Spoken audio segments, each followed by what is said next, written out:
listening to the Freedom Army Radio.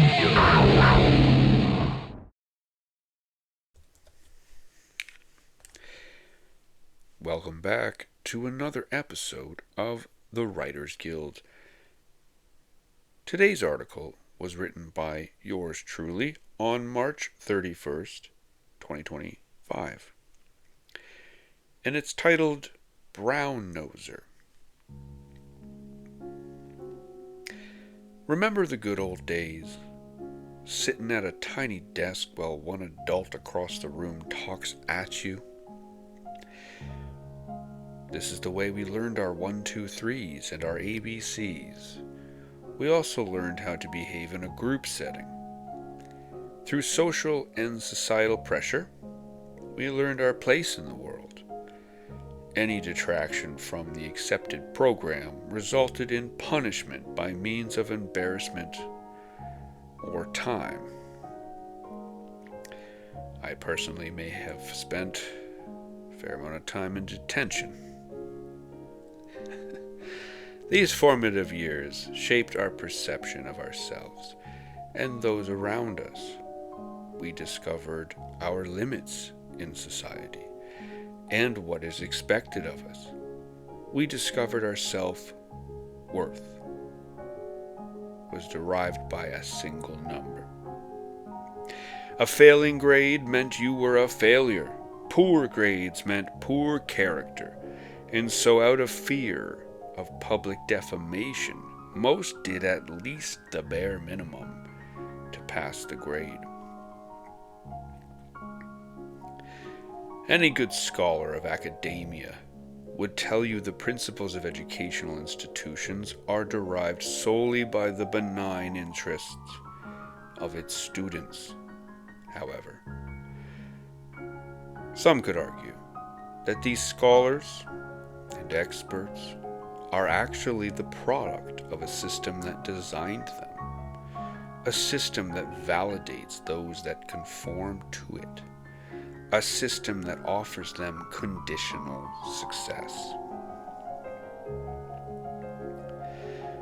By the early 20th century, foundations like the Carnegie Corporation and the Rockefeller Foundation were channeling substantial funds into higher education, research, and public policy.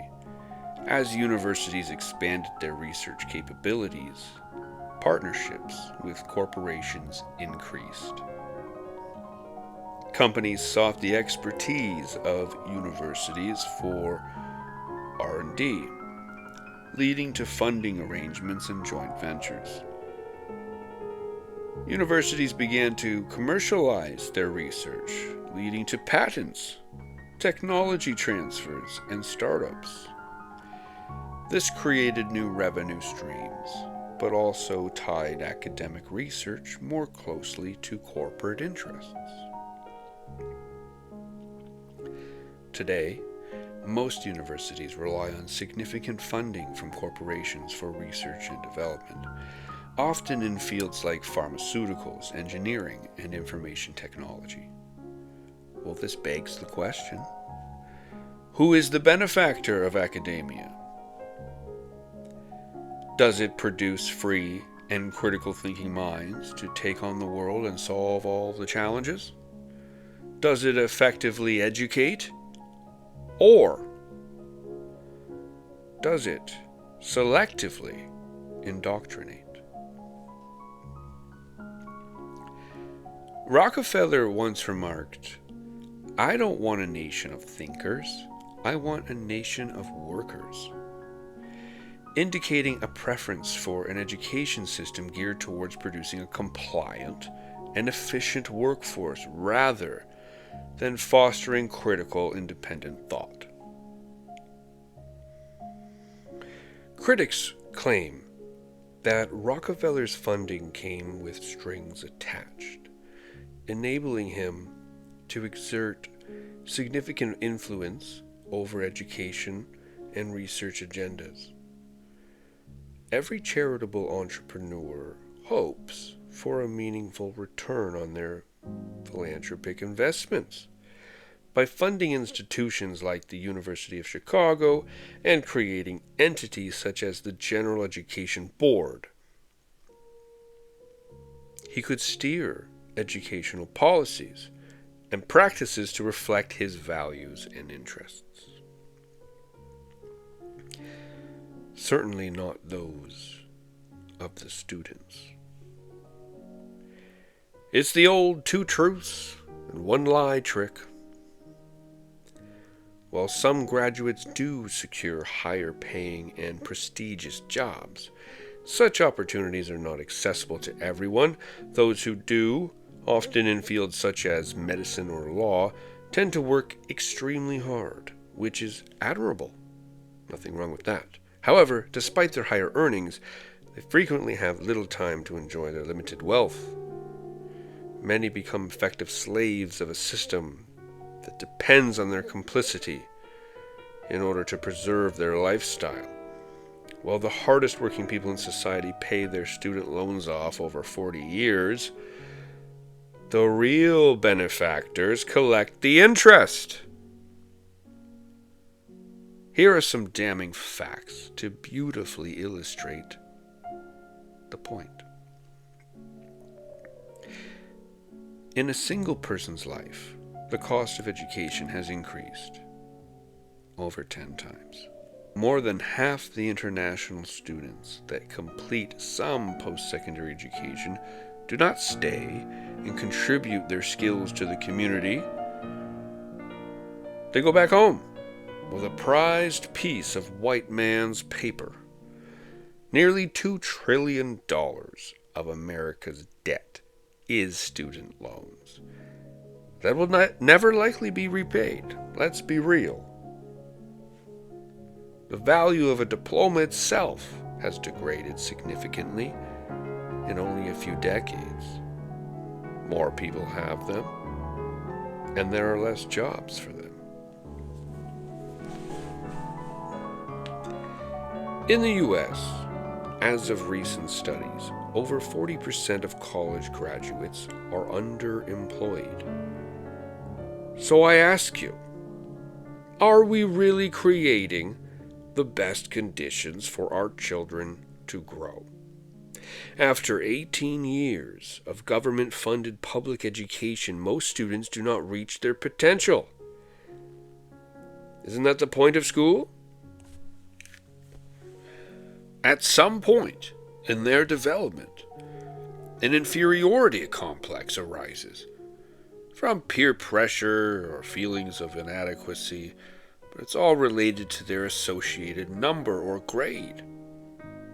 This competitive environment creates a fear of being isolated. Both outcomes breed a pathway to groupthink. Independent and critical thought, it's made redundant in favor of complicit behavior, no matter the mark.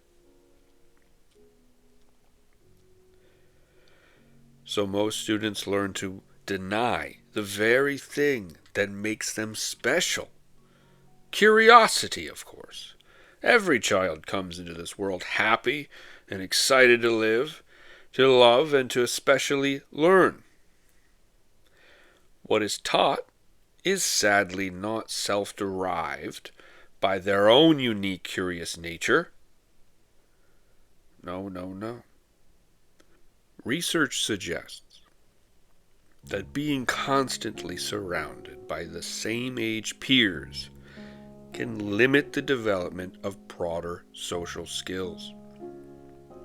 Although most curriculums do involve some form of group work and participation, omitting the dynamic interplay of mentoring younger students as well as having peers to look up to and learn from day to day, it's a major missed opportunity. Humans excel. We excel when we work together and benefit from a rich variety of daily interactions and experiences. If you ask any kid on any given day what they learned at school, the most common response you will hear is nothing, with a little bit of a shrug. What'd you do today, little Timmy? Oh, nothing. Can't tell you how many times I've heard that.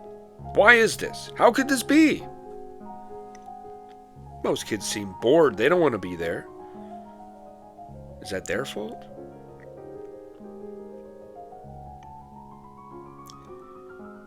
Trillions of years, the universe has been expanding, okay? Billions of years our planet was forming. Millions of years of evolution and an incalculable amount of chemical interactions. And what you get is a happy, vibrant, healthy, curious child. Nature has come together to create this precious resource. Why can't we come together as a people to properly raise one? Now, it is much easier to point a finger than lend a hand. So here is a legitimate, cheap, and viable solution. Make education a human right, I reckon. Education should be free. No? Not only would there be a plethora of free tools and modern resources for the individual to advance their own intellectual pursuits, but I suggest the system itself rewards those in some way for taking such endeavors, because information is free, right? I mean, why is there this financial wall, this barrier, this paywall for young adults to make their way in this world, to be the leaders of tomorrow? It doesn't make any sense to me. Artificial intelligence could lead a revolution in education, if only we, the people, allow it. You know, you either choose to produce effective systems, or you become an effective product of the system. I say homeschool our children and bring the community together, involving all different ages to learn and grow as one. This could foster a wonderful environment for community-powered education and even strengthen the family unit.